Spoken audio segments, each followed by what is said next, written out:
अतीउल्लाह जान MJ TV और मेरे साथ साकिब बशीर। तो जनाब, तीन अहम डेवलपमेंट्स हो रही हैं इस वक्त। सबसे बड़ी और अहम डेवलपमेंट ये है कि तहरीक तहफ़्फ़ुज़ आईन पाकिस्तान इस्लामाबाद में एक मुकामी होटल में अपना कन्वेंशन मुनक्किद करने जा रही थी, और यकीनी तौर पे ये कन्वेंशन हिस्सा है उन तमाम जमातों पर मुश्तमिल है जो कि अपोजिशन में हैं, जिसमें तहरीक इंसाफ है, महमूद खान लचकज़ई साहब की नेशनल पार्टी है और दीगर जमातें हैं। मगर इस्लामाबाद इंतज़ामिया की तरफ से अभी खबर आई है कि वो वहाँ मकामी होटल में पहुँच गए हैं और उस होटल की जो बुकिंग है कन्वेंशन के लिए उसको कैंसिल करवाने की कोशिश कर रहे हैं। तो दूसरी खबरें साकिब आप बताना चाहेंगे, इसके अलावा क्या इस्लामाबाद में हो रहा है? जी, इसके अलावा जो है वो शिबली फराज जो अब PTI की जानिब से अपोजिशन लीडर हैं सेनेट में, उनकी तरफ से आज chief justice of Pakistan justice Yahya Afridi उनको एक ख़त लिखा गया है और उस ख़त में 9 मई के जो केसेस जो पंजाब की ATC कोर्ट्स में 5 मुख्तलिफ शहरों में ATC कोर्ट्स सुन रही हैं, उसमें होने वाले जो ट्रायल्स हैं उन ट्रायल्स में रात गए ट्रायल होना या आर्टिकल 10A के जो तकाज़े हैं जो फेयर ट्रायल के वो पूरे नहीं किए जा रहे, कुछ एतराज़ात, कुछ खदशात उस ख़त में हाईलाइट किए गए हैं, क्योंकि चीफ जस्टिस ऑफ पाकिस्तान ने इससे कबल 4 माह में ट्रायल मुकम्मल करने का हुक्म दिया था। जिसके बाद हम तफसील से भी बात करेंगे, मगर इससे पहले उमर अयूब जो कौमी असम्बली में लीडर ऑफ अपोजिशन है, एक दिन पहले उन्होंने भी खत लिखा है। इसी तरह का एक खत जो है वो उन्होंने भी इसमें लिखा है। डिप्टी अपोजिशन लीडर ने भी लिखा है कि पंजाब असम्बली से उन्होंने भी इस तरह के खतूत लिखे हैं। तो ये खतूत तो मुंतखब अरकान असम्बली और अपोजिशन के कायदीन की तरफ से चीफ जस्टिस याह्या अफरीदी को लिखे जा रहे हैं। इन खतूत के ऊपर आखिर चीफ जस्टिस याह्या अफरीदी कर क्या सकते हैं, इस पर भी बात करेंगे। और तीसरी भी एक ब्लास्फेमी केस के हवाले से जो एक इंट्रा कोर्ट अपील पे जो फैसला है वो तहरीरी फैसला, वो बल्कि एक अबूरी हुक्मनामा जारी हुआ है कि जस्टिस एजाज अहमद सरदार एजाज इसाक खान जो थे, उन्होंने ब्लास्फेमी कमीशन बनाने के लिए हुकूमत को हुक्म दिया था, जिसके खिलाफ इंट्रा कोर्ट अपील आई और उस कमीशन बनाने के हुक्म को 2 इस्लामाबाद हाई कोर्ट के जजों ने मुअत्तल कर दिया। और उसकी जो वजूहात सामने आई हैं वो वजूहात बड़ी ही दिलचस्प है और बड़ी ही पुरअसरार भी हैं, और इनके ऊपर भी हम बात करेंगे। मगर सबसे पहले तहरीक तहफ़्फ़ुज़ आईन पाकिस्तान की कन्वेंशन की अगर बात की जाए तो ये बड़ी अजीब बात लगती है कि इस्लामाबाद एक वफाकी दारुल हुकूमत है और अभी तक कम से कम सरकारी तौर पे मार्शल लॉ का जो है वो ऐलान नहीं किया गया,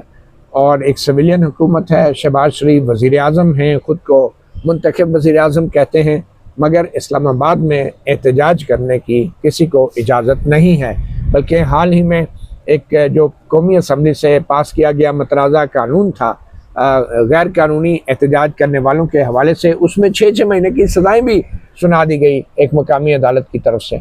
और आपको याद होगा ये सब कुछ 26 नवंबर के बाद हो रहा है। 26 नवंबर 2024 को जब यहाँ इस्लामाबाद डी चौक पे गोली भी चली, 14 अफराद शहीद भी हुए और तकरीबन 50 से ज़ायद ज़ख्मी भी थे। और इस वाक़े के बाद इस्लामाबाद के अंदर एहतजाज के हवाले से एक नया कानून लाया गया। तो अब सवाल ये पैदा होता है साकिब के, अगर सड़कों पे भी एहतजाज की इजाज़त नहीं है, बंद कमरों होटलों पे भी एहतजाज की इजाज़त नहीं है, तो आखिर एहतजाज किया कहाँ जा सकता है? आखिर हुकूमत क्यों इतना डरती है, इतनी घबराती है? एक मुंतखब हुकूमत को तो परवाह नहीं करनी चाहिए तनकीद की। क्या होगा, ज़्यादा से ज़्यादा तकरीरें हो जाती कन्वेंशन सेंटर में, ज़्यादा से ज़्यादा कोई फार्म 47 का नाम ले लेता, मगर क्या खौफ क्या है? क्या ये वाकई शहबाज शरीफ का खौफ है या आपके ख्याल में ये इस्टेब्लिशमेंट को ज़्यादा खौफ है? क्योंकि अभी हालात जो हैं वो ज़्यादा जो तनकीद का रुख है वो इस्टेब्लिशमेंट की तरफ होता जा रहा है, और ख़ास तौर पे एक ऐसे वक्त में कि जब PTI की तरफ से भी मुल्क की एहतजाज की कॉल दी गई है और सलमान और कासिम भी पाकिस्तान आने की खबरें, उनकी भी खबरें गर्म हैं।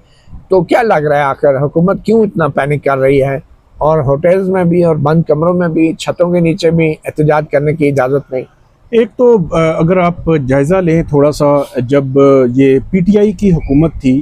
और उसको भी आप कोई एक्स्ट्रा ऑर्डिनरी आप ये नहीं कह सकते कि वहाँ सब कुछ ठीक चल रहा था और वहाँ पे लोग मिसिंग भी हो रहे थे, वहाँ पे भी एहतजाज कुछ जो है वो थे पीटीएम के या दूसरे तीसरे, उनको एहतजाज की इजाज़त नहीं होती थी और भी बहुत कुछ हो रहा था। लेकिन प्योरली अगर अपोजिशन की बात की जाए तो उस वक़्त की अपोजिशन पीडीएम वो एहतजाज भी कर रही थी, पंजाब हुकूमत में लॉन्ग मार्च भी कर रही थी। मुझे याद है कि इलेक्शन कमीशन के बाहर भी आकर उन्होंने एहतजाज किया था और उसके बाद जब उमर अता बंदियाल चीफ जस्टिस थे, उन्होंने 90 रोज़ में इलेक्शन कराने का ऑर्डर किया था, तो उसमें ये खदशा था कि वो शायद प्राइम मिनिस्टर के ख़िलाफ़ तौहीन अदालत की कार्रवाई शुरू ना कर दें। तो मुझे पता है कि उस वक़्त भी यहाँ पे एहतजाज जो है वो होते रहे हैं, लेकिन ये है कि अब की बहार जो हुकूमत कर रही है ये बहुत ही गैर मामूली है कि एक जो हुकूमत है, पहले 8 फरवरी के बाद फॉर्म 47 के बाद 9 फरवरी आया और 9 फरवरी के बाद हुकूमत बन गई जो हुकूमत बन नहीं सकती थी। फिर मखसूस नशिस्तें उनको मिल गई जो उनको नहीं मिल सकती थी। फिर जो है वो 26वीं तरमीम भी वो करके ले आए। फिर मखसूस नशिस्तों के बाद जो हुकूमत नहीं बना सकते थे, अब वो 2/3 मेजॉरिटी भी ले चुके हैं। इस वक्त 2/3 मेजॉरिटी हुकूमत ले चुकी है, उसको हुकूमत के जाने का कोई ख़तरा और ख़दशा भी नहीं है। एक लूली लगड़ी अपोजिशन जो उस तरह जो है वो एक्ट भी नहीं कर रही जिस तरह करना चाहिए अपोजिशन को, इसके बावजूद ये अपोजिशन वाले जहाँ इकट्ठा होने की कोशिश करते हैं, वहाँ जब होटल वालों को जनाब धमकियाँ मिलना शुरू हो जाती हैं। आज भी मुस्तफ़ा नवाज़ खोकर ये उन्होंने ट्वीट किया है कि उनके जो ट्यूलिप होटल है वहाँ पे वो करना चाह रहे थे अगले 2 रोज़ में कॉन्फ्रेंस, तो उनको धमकियाँ मिल रही हैं या उन पे प्रेशर आ रहा है कि इनको इजाज़त ना दी जाए। तो ये हुकूमती हथकंडे समझ नहीं आती। फिर जो लॉ की आपने बात की, सितंबर 2024 में वो लॉ आया था और अभी जुलाई 2025 में इम्प्लीमेंट भी हो गया और आपने सजाएं भी दे दी। हालांकि वो इस्लामाबाद हाई कोर्ट में चैलेंज किए गए थे उस वक्त उस लॉ को, और उसमें जो आइन के खिलाफ या आइन से मुतसादिम कुछ चीज़ें हैं कि आपने जो राइट है एहतजाज का, प्रोटेस्ट का, उसको भी कर्टेल करने की कोशिश की है और एक जो है वो डीसी के हाथ में सब कुछ दे दिया है। अब ये कहते हैं कि बिला इजाज़त आप जो है वो एहतजाज करेंगे तो ये कानून आप पे लगेगा। और दूसरी जानिब जो डिप्टी कमिश्नर है या हुकूमती जो हरारकी है, एग्जेक्टिव है, उसने इजाज़त देनी ही नहीं है। मतलब उनके पास, मैंने तो जब से देखा है उनके पास कोई इजाज़त लेने गया है तो वो इजाज़त देते ही नहीं है। मतलब कोई जमात इस्लामी हो तो उनको इजाज़त मिल जाती है, बाकी तो इजाज़त किसी को नहीं मिल रही। तो इस सूरत हाल में मेरे ख्याल में एहतजाज का जो राइट है, इन जो आज हुकूमत में है इनको भी कल अपोजिशन में आना पड़ सकता है। इनको याद रखना चाहिए। मुझे पता है कि मरियम नवाज साहिबा यहाँ पे जब missing persons Baloch missing persons की लोग आए हुए थे, डी चौक में बैठे हुए थे, तो उन बच्चों को उठा के तस्वीरें तो बना रही थी, उन बच्चों को उठा के अपनी अपोजिशन का वो जो एक वावेला है वो तो मतलब उसको कैश कराने की कोशिश कर रही थी, क्रेडिट ले रही थी, शो कर रही थी कि मैं जो है वो बलोचिस्तान के या मिसिंग पर्सनस के लोगों के, उनको लवाहिकीन फैमिलीज के साथ हूँ। लेकिन आज क्या है, उन्हीं की हुकूमत है, मरकज में भी पंजाब में भी हालत आप देख लें किस तरह जो है वो। अभी थोड़ी देर पहले मैं देख रहा था कि आजम नज़ीर तारड़ साहब ने जो ऑस्ट्रेलिया के हाई कमिश्नर हैं उनसे मुलाकात की है और जो इंसानी हुकूक के तहफ़्फ़ुज़ के हवाले से बामी ताउन पे बात हुई है। तो पाकिस्तान इंसानी हुकूक के तहफ़्फ़ुज़ पे क्या ताउन ऑस्ट्रेलिया को देगा, ये एक सवाल है। जो सिचुएशन इन्होंने यहाँ पे जो वो बना रखी है। तो मेरा आखिरी पॉइंट यही है कि अपोजिशन को बोलने दें, क्या कर लेंगे बोल के, आपकी 2/3 अपनी जगह कायम है। वो अगर जानी हुई तो कोई और रास्ता होगा, ये रास्ता नहीं होगा। बहरहाल देखिए ना कि जब आप 2 नंबर तरीके से इक़्तिदार में आते हैं, इस्टेब्लिशमेंट के कंधे पे बैठ के आते हैं, तो चाहे आपके पास 2/3 अक्सरियत हो, चाहे 100% अक्सरियत हो, आप फिर भी अवाम के एहतजाज से तो आपको डर लगता है। तो बात यही है कि इस वक्त जो अवामी तहरीक की कॉल पीटीआई ने दे रखी है और 5 अगस्त जो है उसका नुक्ता अरूज होगा, तो उस कॉल की वजह से शायद हुकूमत ये कोई ऐसा पैगाम जो है बाहर नहीं जाने दे सकती कि जिसमें लोग जो हैं एहतजाज पे निकलें, चाहे वो पीटीआई के कारकुन हैं चाहे जो भी हैं। तो इसलिए शायद हुकूमत ये पैगाम दे रही है कि एहतजाज बिल्कुल नहीं होने देगी, चाहे वो किसी होटल के अंदर हो, चाहे वो किसी मतलब सड़क के ऊपर हो, और आज जिस तरीके से होटल की इंतज़ामिया को इंटिमिडेट किया जा रहा है और उनको रोका जा रहा है कि इनकी बुकिंग कैंसिल करें, तो अब अगर होटल की इंतज़ामिया की बुकिंग कैंसिल होती है तो ज़ाहिर बात है कानूनी तौर पे तो उनके ख़िलाफ़ दावा भी किया जा सकता है। कानूनी तौर पे तो वज़ारत दाखिला के ख़िलाफ़ भी रिट दायर की जा सकती है कि इन्होंने आइन की खिलाफ वर्जी की है। रिट कहाँ दायर करेंगे? वही मैं अभी उसी तरफ आ रहा था। तो मैंने कहा वो रिट जो है इस्लामाबाद में तो चीफ जस्टिस सरफराज डोगर बैठे हुए हैं, तो वो उधर रिट किधर जाके सुप्रीम कोर्ट में जो है वो चीफ जस्टिस याहिया अफरीदी या जिनके पास इख्तियार अमीनुद्दीन बैठे हुए हैं, जिनके पास इख्तियार हो भी अगर तो उसका इस्तेमाल कभी नहीं करेंगे, तो ये लोग जाएंगे कहाँ पे? तो मुझे लगता है कि ये होटल वालों को भी एक वाज़ेह पैगाम दिया जा रहा है, तमाम होटल वालों को भी, कि किसी किस्म का कोई सियासी सरगर्मी उसकी इजाज़त आप नहीं देंगे। मैंने शुरू में कहा था कि ये कोई मार्शला नहीं है, अभी तक कम अज़ कम सरकारी तौर पे इसका ऐलान नहीं हुआ, और इसके बावजूद भी ये जो इंतज़ामिया, इस्लामाबाद की इंतज़ामिया ये हरकतें कर रही है, तो ये एक वाज़ेह पैगाम है लोगों को भी, जो प्राइवेट सेक्टर है, जो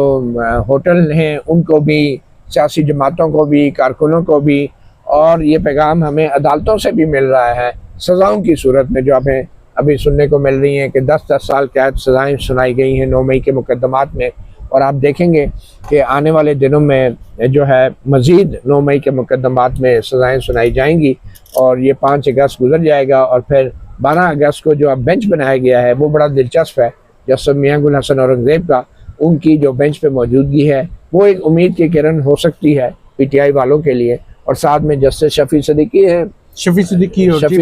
और चीफ जस्टिस हैं। तो ये किस्म का मुझे लगता है कि लेकिन चीफ जस्टिस चाहेंगे कि वो जो उन्होंने डायरेक्शन पास की हुई है वो उससे के अलावा कोई बात करें। देखिए ना, अगर 12 अगस्त को प्रोसिक्यूशन ये आके कहती है कि जी हम वो जो आपकी डेडलाइन थी उसको मीट नहीं कर पाते, हमें मजीद वक्त चाहिए, तो फिर तो सारी बात है 2 जज जो है वो फिर कहेंगे कि अगर आपने सुप्रीम कोर्ट का हुक्म नहीं माना तो फिर हम फैसला करते हैं, जमानत दे देते हैं, तो फिर आप महीने के बाद कर लें, 2 महीने बाद। लेकिन हमने तो इस वजह से ये हमने जमानत जो है वो रिमांड कर दिए थे मैटर, कि आप लोग जो हैं वो जल्द फैसला करें। अगर आप 4 महीनों में नहीं कर सके फिर तो हमें जमानत सुननी पड़ेगी और उसको डिसाइड करना पड़ेगा। तो ये किसी का मैं समझता हूँ कि एक इंसेंटिव है, एक लॉलीपॉप है, और पीटीआई के लोगों को उम्मीद भी एक देने की कोशिश है। कोई पता नहीं 12 अगस्त तक बेंच फिर तब्दील हो जाए। ये भी हो सकता है। एक चीज़ जो मैंने कल दोबारा से चेक की प्रोसिक्यूशन से, कि ख़ास तौर पर कि इमरान खान के ख़िलाफ़ ट्रायल्स किस स्टेज पर हैं, तो मोती साहब आप सुनकर हैरान हो जाएंगे कि इस वक्त इमरान खान के खिलाफ जो केसेस हैं रावलपिंडी, लाहौर, फैसलाबाद, सरगोदा और गुजरांवाला 5 मुकामात पे हैं, पूरी लीडरशिप पे हैं, जिस पे पहला नाम इनका आता है कि इन्होंने साजिश, इनकी सरबराही में मीटिंग्स हुई चक्री और जमान पार्क में, तो इन्होंने साजिश जो है वो तैयार की और उसकी बुनियाद पर सख्त सजाएं हो रही हैं। तो मैंने सवाल ये पूछा कि इमरान खान के खिलाफ इस वक्त जो 30 से ज़ायद केसेस हैं, इनमें ट्रायल्स किस स्टेज पर हैं? तो बताया यह गया है कि तकरीबन जो 29 से ज़ायद केसेस हैं, उन केसेस में अभी तक चालान ही इमरान खान की हद तक जो है अदालतों में पेश नहीं किया गया, और सिर्फ एक केस में ट्रायल चल रहा है और GHQ केस है वो, और उसमें भी तकरीबन 40-45% ट्रायल अभी हुआ है। 40-45% ट्रायल हुआ है एक केस में, और तकरीबन 29 से ज़ायद केसेस जो 5 बड़े शहरों में केसेस हैं लाहौर समेत, उनमें इमरान खान के खिलाफ अभी ट्रायल ही शुरू ही नहीं हुआ। मतलब चालान आता है ना, 173 की रिपोर्ट आती है, उसकी कॉपी मुल्ज़म के हवाले की जाती है, और उसके बाद मुल्ज़म के पर चार्ज फ्रेम होता है और उसके बाद ट्रायल चल पड़ता है। तो वो जो चालान है वो इमरान खान की हद तक बाकी केसेस में अभी आया ही नहीं है। तो ये एक मेरे ख्याल में रास्ता है कि शायद ये भी एक बहुत अलमिया है हमारे अदालती निज़ाम का, कि आपने देखा होगा कि एक वकूआ होता है और उसके ऊपर मल्टीपल FIR और चीफ जस्टिस याहिया अफरीदी और सुप्रीम कोर्ट के जजेस अमीनुद्दीन खान, और इन सबको पता है ये क्या हो रहा है, इनकी नाक के नीचे हो रहा है और इनको नजर आ रहा है। लेकिन जब चीफ जस्टिस याहिया अफरीदी के सामने ये मामला आया भी कि एक वकूए पे दर्जनों FIR कैसे काट जाती हैं, तो तब भी उन्होंने डिसाइड, उन्होंने वापस भेज दिया जी लाहौर हाई कोर्ट देके। हालांकि बड़ा जेन्युइन इशू था, अंदाजा लगाए ना। अब ये इमरान खान का केस जिसका आप जिक्र कर रहे हैं, इसमें आप देख लेना कि आधे मुकदमात में तो चालान ही पेश नहीं हुआ और सिर्फ एक ही प्रोग्रेस हुई है। आधे क्या, मैं कहता हूँ 98 में चालान नहीं पेश हुआ और 2% जो है वो केस में, एक केस में चालान अभी आया है और वो जो 45% केस आगे बढ़ा है। चले अब मेरे ख्याल में अब दूसरे मामले की तरफ चलते हैं। शिबली फराज के खत का जिक्र किया, कल उमर अयूब साहब ने भी एक खत लिखा था, कल भी ये बात मैं कर रहा था कि उमर अयूब साहब और शिबली फराज ये जो खत लिख रहे हैं बतौर पार्लियामेंटेरियन, बतौर leader of the opposition in both houses, senate में भी अब ये खत चला गया चीफ जस्टिस को, कौमी असम्बली से भी चला गया, तो अब चीफ जस्टिस पे मैं समझता हूँ कि एक अखलाकी दबाव ज़रूर पड़ना चाहिए कि पूरी पार्लियामेंट के जो अपोजिशन के जो डेजिग्नेटेड लीडर्स हैं उन्होंने एक ख़त लिखा है और वो अपने लेटर हेड पे लिखा है और ये पार्लियामेंट की तरफ से ये ख़त गया है और चीफ जस्टिस याहिया अफरीदी अगर इस पे अमल नहीं करते तो ये फिर चीफ जस्टिस याहिया अफरीदी को इस हवाले से कुछ ना कुछ वजाहत ज़रूर देनी चाहिए। तो मेरे ख्याल में लीडर ऑफ अपोजिशन की तरफ से जाने वाले खतूत को संजीदगी से लेना चाहिए और अगर चीफ जस्टिस याहिया अफरीदी इस पर कुछ नहीं कर रहे तो अगर खुद कुछ नहीं कर सकते तो जस्टिस अमीनुद्दीन खान वाली जो कमेटी है आईनी बेंच बनाने वाली उसको भेज दें कि भाई आप कर लें जो करना है। मगर ये बहुत ही बदकिस्मती की बात है कि पाकिस्तान की जो बालादस्त पार्लियामेंट है वो इतनी बेइज्जत हो रही है कि उसके जो अपोजिशन के अरकान हैं उनकी खतूत के ऊपर चीफ जस्टिस याहिया अफरीदी या सुप्रीम कोर्ट ऑफ पाकिस्तान जो है वो कुछ भी नहीं कर पा रही और यह खतूत का सिलसिला जारी है और यह खतूत एक किस्म का रिकॉर्ड है, ये एक किस्म की तारीख है और ये वो आईना है जो आने वाले वक्त में जस्टिस याहिया अफरीदी जैसे और जस्टिस अमीनुद्दीन खान जैसे जजों को बार बार दिखाया जाएगा। तो ये एक रिकॉर्ड बन रहा है, ये एक तारीख बन रही है और मेरे ख्याल में जो सुप्रीम कोर्ट की तरफ से बेअमली है, इनएक्शन है, वो ढका छुपा नहीं है किसी से भी और आने वाले वक्तों में इन खतूत के ऊपर अगर कोई एक्शन नहीं भी होता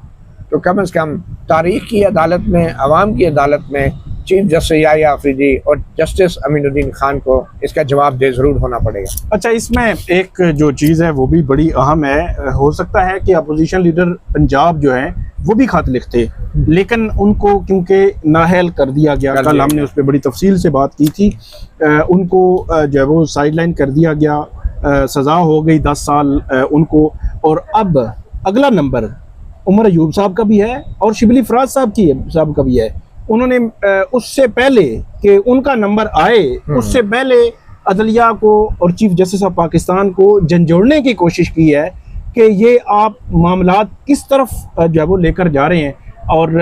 उस दूसरी जानिब अगर आप देखें कि आज हसनात मलिक साहब ने इस पे जो वो स्टोरी भी की हुई है, ये अगरचे ये मामला अभी तक क्लैरिटी नहीं है कि एक तरफ सज़ा होती है एटीसी कोर्ट से फॉर एग्जांपल तो साथ ही इलेक्शन कमीशन डिस्क्वालिफिकेशन करके इलेक्शन अनाउंस कर रहा है। अगर इसी तरह रहा तो मेरे ख्याल में 70 के करीब या इसके राउंड अबाउट बताया जा रहा है कि इनके पार्लियामेंटेरियंस हो सकते हैं नेशनल सूबाई असम्बलीज के,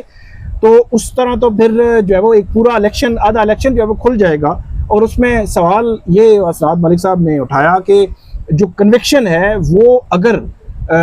जो उसको ट्रायल कोर्ट से हुई है तो आज से 6 माह के बाद वो सेटिसाइड हो जाए फॉर एग्जांपल, या 3 माह के बाद सेटिसाइड हो जाए, तो फिर वो कहाँ पे जाएगा? जो पब्लिक ने रिप्रेजेंटेशन अपनी नुमाइंदगी जिसको दी थी आपने उठाकर जो उसको कंपनसेट आप कैसे करेंगे? तो इसलिए कि जो अगर ट्रायल कोर्ट से सजा हो तो वो सुप्रीम कोर्ट से जो है वो बरकरार रहे, तो उसके बाद जो है वो इलेक्शन कमीशन को उनकी डिस्क्वालिफिकेशन। इलेक्शन कमीशन तो मुझे लगता है कि वो कहते हैं ना मुद्दई सो गवाह चुस्त, तो इलेक्शन कमीशन तो नून लीग से भी ज्यादा जज्बाती हो रहा है और वो जो ही ऐसे नाअहली के फैसले आते हैं तो बस वो नोटिफिकेशन जारी कर देता है नाअहली का। तो सिकंदर सुल्तान राजा साहब जो है मुझे नहीं लगता अभी वो फौरी तौर पे जाने के मूड में नहीं। वैसे तो वो एक अमल शुरू हुआ था नए इलेक्शन कमीशन की तैनाती का 26 जनवरी से अभी तक नहीं, वो कहाँ पहुंचा कुछ पता नहीं है उस पर, कोई गवर्नमेंट कोई आगे नहीं बढ़ रही, कोई उसमें जो मुशावरती अमल है। ऐसे लगता है कि अपोजिशन लीडर जो है इसको सजा दिलवा के नाअहल करके कोई नया अपोजिशन लीडर आ जाए। वैसे मुझे अफसोस इस बात का है कि जो 18वीं तरमीम बड़े ढोल ढमक्के के साथ मंजूर करवाई गई थी, बल्कि फिर इलेक्शन एक्ट में भी बड़ी जो तरमीम, बल्कि अभी 26वीं आईनी तरमीम भी की गई है, तो इसमें या तो जानबूझ के या गलती से कोई ऐसी शिक नहीं डाली गई कि भाई एक डेडलाइन दे दी जाए कि इलेक्शन कमीशन की जब मुद्दत खत्म हो जाए तो वो इतने दिन के अंदर नया इलेक्शन कमीशन तैनात हो जाना चाहिए। जैसे नैब के चेयरमैन के लिए एक डेडलाइन मुकर्रर है कि एंड में मामला कहीं ना कहीं जाके फौरन डिसाइड हो जाता है। मगर इस केस में 26वीं आईनी तरमीम में भी जानबूझ के शायद ये चीज़ खुली छोड़ दी गई कि जब तक नया तैनात नहीं होता तो कब तक नहीं होता। 6 माह हो गए हैं, 6 माह हो गए हैं, अभी तक जो है वो फर्स्ट स्टेप भी आगे नहीं बढ़ा।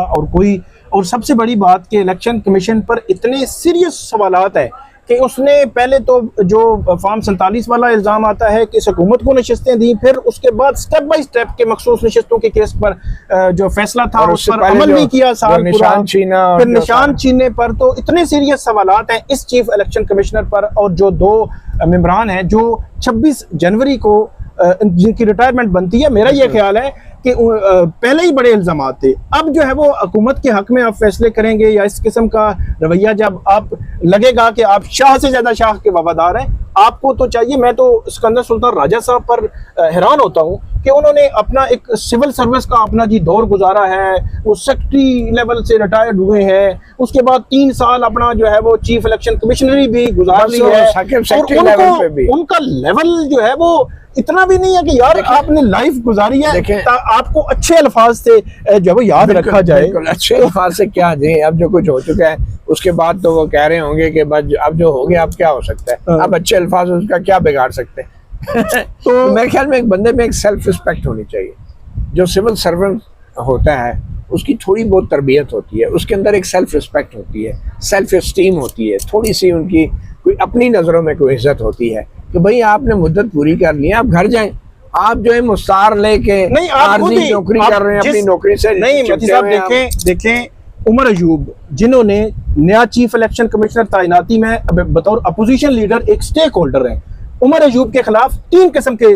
केसेस चला रहे हैं। एक, वो उनके हलके की तरफ से जो कोई आया हुआ था, वो बड़ा अजीब किस्म का 82,000 से वो बंदा हारा हुआ है, उस केस को आप चलाई जा रहे हैं। दूसरा एक जो है वो भेजा था रेफरेंस स्पीकर ने, और एक मैंने सुना है इलेक्शन कमीशन ने खुद जो है वो गोशवारों में से कोई जो है वो हैंकी पैंकी निकाल के, तो वो भी 3 किस्म के चला रहे हैं। और उस बंदे के खिलाफ जिस बंदे ने आइंदा का चीफ इलेक्शन कमिश्नर और 2 मेंबरान तैनाती में पूरा किरदार अदा करना है, और वो खुद डिसीजन ले रहे हैं, खुद भी डिसीजन ले रहे हैं। आपको तो साइड लाइन हो जाना चाहिए कि हम जो है वो बेनिफिशियरी हो सकते हैं या इनके खिलाफ जो है कैसे चलाएं। ये सूरत हाल है। बड़े अफसोस की बात है, सेल्फ रिस्पेक्ट का कोई एलिमेंट नहीं है। अब मुझे ये बताएं कि जिस मुल्क का जो बंदा अपने आप को वज़ीर आज़म कहता है उसकी सेल्फ रिस्पेक्ट ना हो तो बाकी इदारों की क्या होगी। फिर हम सुप्रीम कोर्ट से, जजों से क्या गिला करें। तो वो एलिमेंट तो मेरे ख्याल में बिल्कुल ख़त्म हो चुका है। बट एनीवे, एक तीसरा बड़ा अहम फैसला है ब्लास्फेमी मैटर में जस्टिस सरदार एजाज इसाक खान ने, जो हुकूमत को कमीशन के ज़रिए मुबैना तौर पर ब्लास्फेमी के झूठे मुकदमात बना के लोगों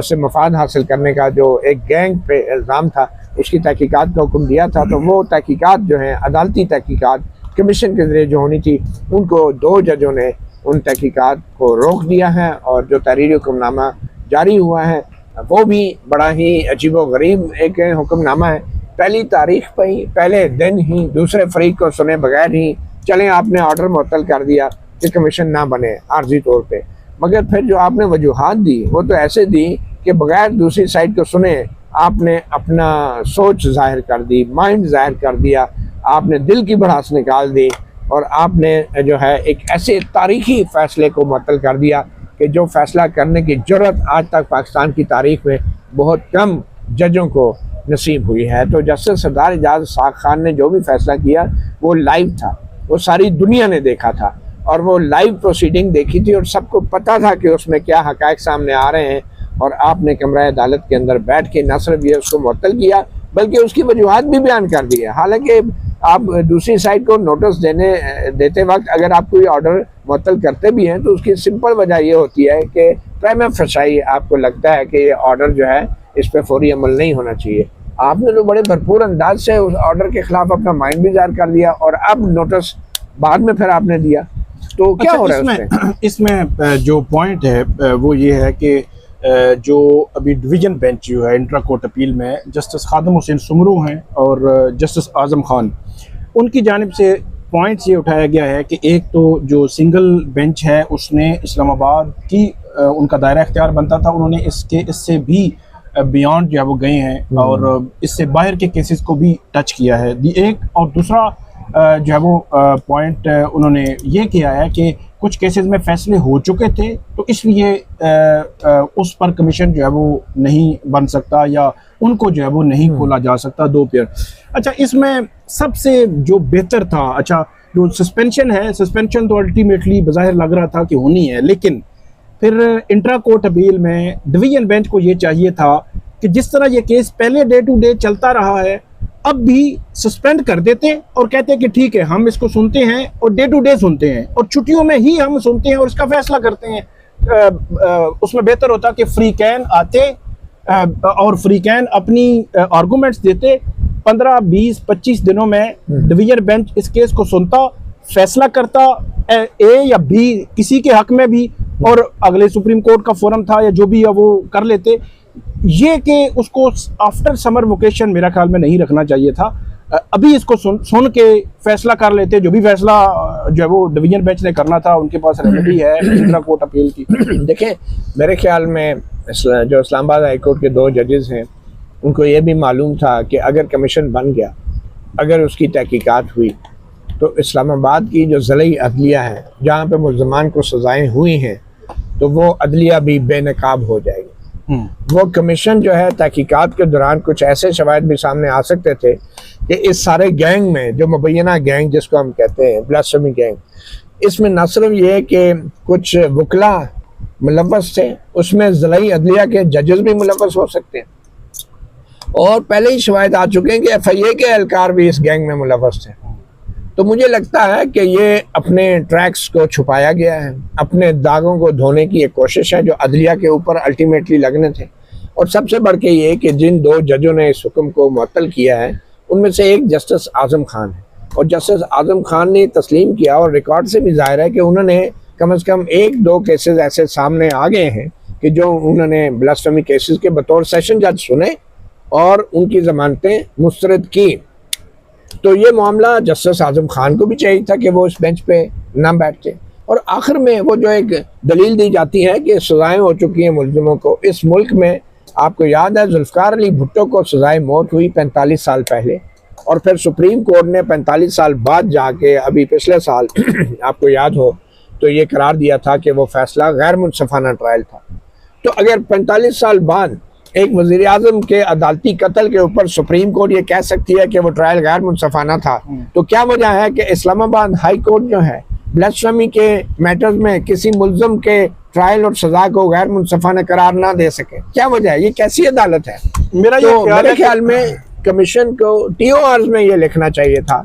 कि वो स्टार्ट वहीं से करते कि जो केसेस हो चुके हैं उनको बेशक ना छेड़ते, अगर वाकई ये मामला है सिर्फ उनको छेड़ते जो पेंडिंग केसेस हैं, और हकायक उस कमीशन का काम हकायक लाना था। कमीशन के पास कोई अख्तियार नहीं था, कमीशन साहब ना वो किसी को सजा दे सकते थे, ना वो किसी की सजा खत्म कर सकता है, ना वो कानून में कोई तब्दीली ला सकता है,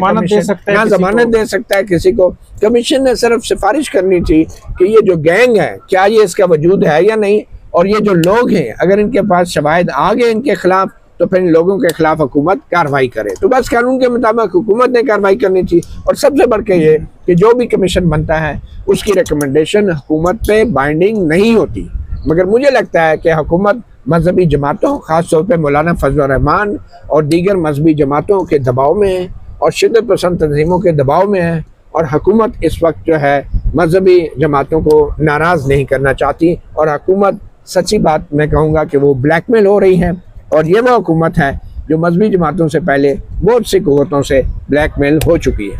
अच्छा, इसमें अभी भी जो डिवीजन बेंच है वो अब छुट्टियों के बाद फर्ज कर लें कि वो सुनते हैं केस और डे टू डे सुनते हैं, तो अल्टीमेटली ये मामला मुझे वैसे ख़त्म होता तो नज़र नहीं आ रहा। ये स्टेप बाय स्टेप हो सकता है सुप्रीम कोर्ट तक जाएगा और सुप्रीम कोर्ट इस पर आखिर में फिर फैसला करेगी कि क्या होना चाहिए और क्या नहीं होना चाहिए। और देखना होगा कि पहला जो स्टेप है मेरा ख्याल में डिवीजन बेंच को भी यही चाहिए कि इसकी प्रोसीडिंग्स लाइव कर दें, इसको दिखाएं, बराह रास्त दिखाएं। तौर पे तो यही होना चाहिए, नीचे हुआ है तो ऊपर क्यों नहीं? सुप्रीम कोर्ट मामला जाए तो सुप्रीम कोर्ट भी यही करे और लोग खुद असेस करें कि क्या प्रोसीडिंग चल रही हैं और कौन क्या कह रहा है, किसका क्या जो है वो मौक़िफ़ है, और उस पर जो है वो फैसला कर दें। बिल्कुल सही है। तो बहुत शुक्रिया साकिब बशीर, मतीउल्लाह जान MJ TV को इजाज़त दीजिए। अल्लाह हाफिज़।